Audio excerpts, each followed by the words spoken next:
In normal times, this marks the end of the school year.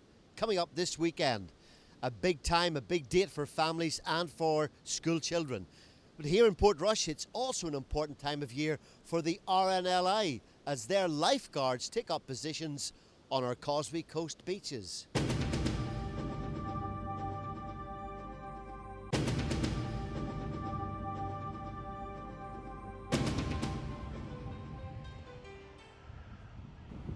Karl O'Neill is RNLI Lifeguard supervisor. Karl, thanks for joining us on Causeway Coast Radio.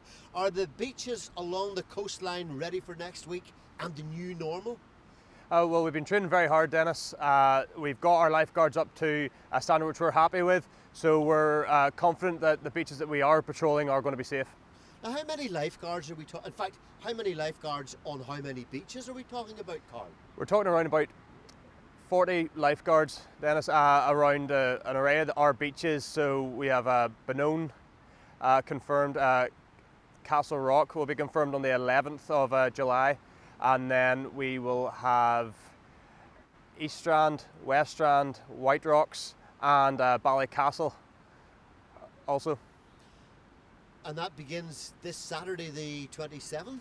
Yeah, so all beaches start on the 27th, bar Ballycastle, which is starting the 4th of July, and Castle Rock was announced there, and it will start on the 11th of July. Just a few things to get sorted out there with units on the beach, etc. Is there such a thing as a typical day for a lifeguard on one of these beaches, Karl? If you asked me that a year ago, Dennis, I could have said it would have been the standard protocol, you know, advising the public, etc. But with the new COVID, you know, risks in place, it's completely changed this year altogether. Will we see evidence of lifeguards making us aware of social distancing on the beaches? Yes, you may see evidence of the lifeguards exercising the social distancing rule. We also have signage on our beaches just asking the public not to approach them within a 2-metre radius.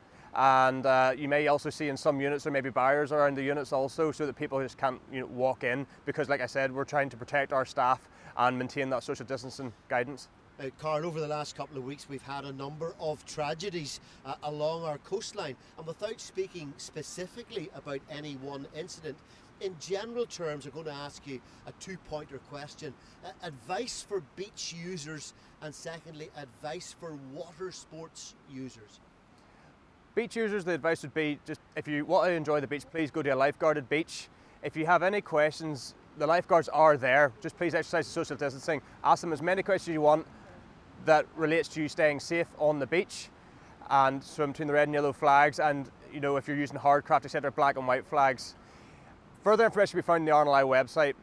In regards to other water sports users, in specific to what they are doing as an individual, whether it be stand-up paddle boarding or surfing, etc., it's just please ensure that you are prepared before you go into the water, and that's going as far as checking tide times, weather conditions, etc., and what PPE you could have or you should have on for that specific task you're going to undertake in the day. Karl O'Neill, thanks for chatting to us this morning on Causeway Coast Radio. The sun is shaping up for a glorious day. Hopefully the lifeguards and yourself are not too troubled. Thank you. Thank you.